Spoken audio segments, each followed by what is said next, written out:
నమస్కారం అండి. నమస్తే సార్. నమస్కారం అండి. మీ పేరు? పేరు మణికంఠ సార్. మణికంఠ గారు ఎక్కడి నుండి మాట్లాడుతున్నారు? Kakinada sir. Kakinada district sir, Pattipadu. Okay అండి. ఎవరి గురించి తెలుసుకుందాం అనుకుంటున్నారు?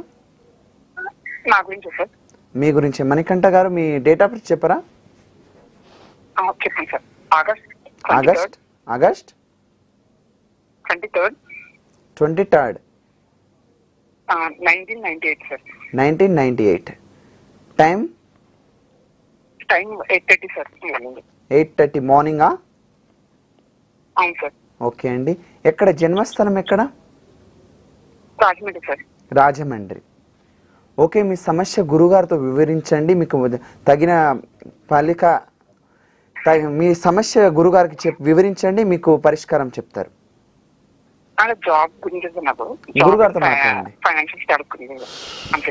బాబు, పూర్వ ఫలుగుని 2వ పాదము, సింహరాశి, కన్యా లగ్నము. అందులో నీ లగ్నానికి రాజయోగకారకుడు శుక్రుడు ఎక్కడున్నాడు? జాతకపరంగా లాభస్థానంలో ఉన్నాడయ్యా. పైగా లాభంలో కుజుడున్నాడు, లాభంలో లగ్నపతితో కలిసి ఉన్నాడు. కాబట్టి నీకు ఏ పని అయినా, ఏ జాబ్ అయినా కానీ ఈజీగా అనుకున్నట్టుగా రాదు, అన్ఎక్స్పెక్టెడ్గానే వస్తుంది. రెండోది ఏంటంటే, నీ జాతకానికి ఏంటంటే సప్తమంలో గురువు ఉన్నాడయ్యా, అంటే ఈ లగ్నానికి గురువు పాపి. అండ్ రెండవది ఏంటంటే, నీది ఇదే జన్మ ఆఖరి జన్మ, అంటే నీకు జన్మరాహిత్యం ఉన్నది. ఆఖరి జన్మ వాళ్ళకి మానవ సంబంధం సహకారం తక్కువ ఉంటుంది, దైవ సంబంధం సహకారం ఎక్కువ ఉంటుంది. సో నువ్వు భగవంతుని నీ మనసా వాచ నువ్వు ఎంత కోరుతావో నీకు ఇన్స్టెంట్గా అంటే ఆ మిరాకిల్గా నువ్వు అనుకున్న కోరికలన్నీ, అంటే అన్నీ జరగకపోయినా కనీసం ఆ టైంకి అలా నీకు పరిష్కార మార్గాలు ఏర్పడతాయి. అయితే జాబ్ అన్నావు కాబట్టి అయ్యా, కన్యా లగ్నం వాళ్ళకి ఏంటంటే జాబ్ అనేది ఫ్యూచర్ పెద్దగా ఇవ్వదు, అంటే ఎంతగా చూపించదు. అంటే మాక్సిమం 35 ఇయర్స్ వరకు నువ్వు జాబ్ చేసుకోవచ్చు. 35 తర్వాత నెమ్మదిగా బిజినెస్లోకి ఎంటర్ అయితే నీకు మంచి భవిష్యత్తు ఉంటుందయ్యా. అంటే జాబ్ అనేది నీ ఈ లగ్నానికి అంతగా గ్రోత్ ఇవ్వదు, అంటే ఎంత చేసినా అంతే అన్నట్టు ఉంటుంది. సరేనా? సో అయితే ఒకవేళ నువ్వు బిజినెస్ లైన్లోకి వెళ్ళదలుచుకుంటే అయ్యా, ట్రాన్స్పోర్ట్ ఫీల్డ్కి వెళ్తే మంచిది. ట్రైనింగ్ ఫీల్డ్కి వెళ్ళకూడదు, ఎవరికి నేర్పించడం కానీ టీచింగ్ సైడ్ కానీ అలాంటి సైడ్ పోకూడదు.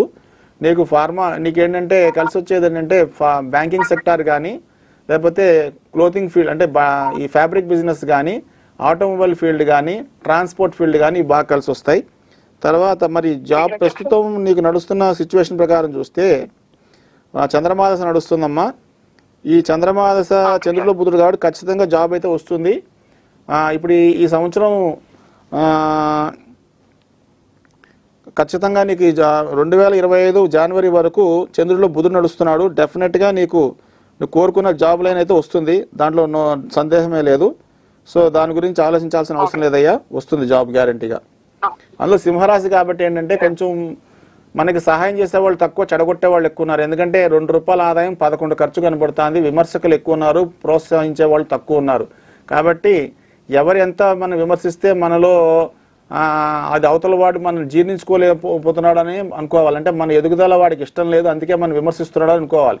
సో దాన్ని స్పోర్టివ్గా తీసుకుని ముందుకెళ్ళండి, ఖచ్చితంగా మీకు మంచి జరుగుతుంది. అందులో మీకు వ్యయాధిపతి వ్యయంలోనే ఉన్నాడు కాబట్టి మీరు తెలిసి కష్టపడ్డా తెలియక కష్టపడ్డా మీ పెట్టుబడులు, మీ సమయం ఎక్కడ వృధా పోదండి. ఉంటాను. ఓకే, గురుగారు చెప్పినట్టు పాటించండి, మీకు మంచి ఫలితాలు లభిస్తాయి.